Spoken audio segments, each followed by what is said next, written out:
Qator oralariga yurib ishlash uchun mini kultivator apparat so'ragan akalarimizga agroservis do'konlarimizga yangi partiyada mini kultivatsiya apparatlarimiz yetib keldi. Bu mini kultivatsiya apparatlarimizni endilikda benzinlariga avtol qo'shilmaydigan variantlari va 40 ga 5 motorli va 44 ga 5 motorli katta variantlardan ham yetib kelgan akalar. Hozirda bu mini kultivatsiya apparatlarimizni sizlarga qo'ldan kelgancha qisqacha ma'lumotlari, narxlari bilan tanishtirib o'tamiz. Kimga mana shu turdagi mini kultivatsiya apparatlar kerak bo'lsa, bemalol bizning do'konlarimizdan kelib, eng arzon narxlarda sotib olishlaringiz mumkin. Bu mini kultivatsiya apparatlar o'zi nima ishlar qiladi degan akalarimiz uchun bu mini kultivatsiya apparatlarimizni hozirgi kunda juda ham ko'pchilik parniklarni ichini haydab, agatlarini olib, kultivatsiya qilish uchun foydalanishyapti akalar. Xo'p, bu mini kultivatsiya apparatlarimizni dehqonchilik bilan shug'ullanadigan akalarimiz oddiy bitta ketmonni o'rniga olib qo'ysangiz ham bemalol sizga agatlarni olishda, kultivatsiya qilishda, yerlaringizni haydash uchun 5 sotik, 10 sotik, 15 sotikgacha bo'lgan yer maydonlaringizni bemalol haydab ishlov berishingiz mumkin. Xo'p, hozirgi kunda bu mini kultivatsiya apparatlarimizni aytib o'tganimdek 3 xil varianti bor akalar. Bu mini kultivatsiya apparatlarimizni motorlariga qarab, reduktorlarining katta kichikligi va frezalarining qalin yupqaligiga qarab narxlari o'zgarishi mumkin.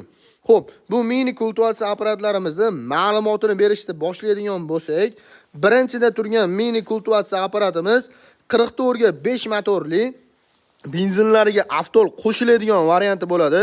Benziniga litriga 1 litr benzinga 40 gram avtol qo'shib ishlatasiz. Buni benzin boklari 2 litrli benzin boklaridan qo'yib ishlangan bo'ladi. Yurgizish joylari zavodnoy orqali yuradi. Xo'p, bu mini kultivatsiya apparatimizning motorlari oddiy kasilka motordan anchagina farq qiladi. Shunisiga ahamiyat berib olishlaringizni tavsiya beramiz. Bu mini kultivatsiya apparatimizda vozdukhlarigacha tepaga qo'yib ishlangan bo'ladi. Bu chang joyda ishlaganning hisobiga toza havo, qancha toza havo keladigan bo'lsa, shuncha oboroti tushmasdan bemalol ishlatish imkoniyati bo'ladi. Bularda e'tibor beringlar, gazning hisobiga, oborot hisobiga ishlaydi. Mini kultivatsiya apparatimizda yurgizib olganingizdan keyin pastki tomonda reduktor qismi bor. Bu reduktorlari solidorli varianti bo'ladi. Yog'li varianti emas, solidorli varianti bo'ladi. Shunisiga ahamiyat berib olinglar. Xo'p, bu mini kultivatsiya apparatimizda 4 qatorli freza 50, 60, 70 agat oralariga bemalol tusha oladi. Buni boshqarish uchun ham rollarini o'zingizga moslab, ko'tarib, tushirib ishlatishlaringiz mumkin. O'zini komplektlarda orqasidagi tormozlari va yetalab yurish uchun o'zini balonlarigacha komplekt holatida bo'ladi. Bu mini kultivatsiya apparatimizni 44 ga 5 motorli yaxshiroq variantidan bo'ladi. Ikkinchida turgan mini kultivatsiya apparatimiz, bu mini kultivatsiya apparatimizda birinchidagi va uchinchidagi motorlarga nisbatan oddiyroq motor bo'ladi. Oddiy o'tiradigan kasilkani motori bo'ladi. Bularda ham yurgizish joylari zavodnoy orqali benzin boklari 1,5 litrli benzin boklaridan qo'yib ishlangan. Bularda reduktori ham salgina kichikroq varianti bo'ladi. Buni e'tibor beringlar, yurgizib olganingizdan keyin bularda ham vozuqlari tepaga qo'yib ishlangan. Qator oralariga tushib ishlash uchun kichikroq 1 sotik, 1,5 sotik, 2 sotik yer maydoni bor akalarimiz, bulardan ham olib foydalanishlaringiz mumkin. Menga bulardan ko'ra eng baquvvati bo'lsin, sifatlisi bo'lsin, benziniga avtol qo'shmasdan ishlatadigan akalarimiz uchun e'tibor beringlar. Karterli variantlardan ham olib kelib qo'yganmiz. Benzin boklari 2 litrli benzin boklaridan qo'yib ishlangan bo'ladi. Reduktor qismi ham anchagina katta reduktorlardan qo'yilgan bo'ladi. Xo'p, bu mini kultivatsiya apparatimizda yurgizish joylari zavodnoy orqali bo'ladi. Bularda ham vozdukhlari tepaga qo'yib ishlangan, rollari bularga nisbatan anchagina uzunroq qilib ishlangan bo'ladi. Bularda ham o'zining gaz knopkalari bor, o'chirib yoqish funksiyalari bu yerdan bo'ladi. Bu mini kultivatsiya apparatimizning balonlari ham uzun balonlardan qo'yilgan bo'ladi.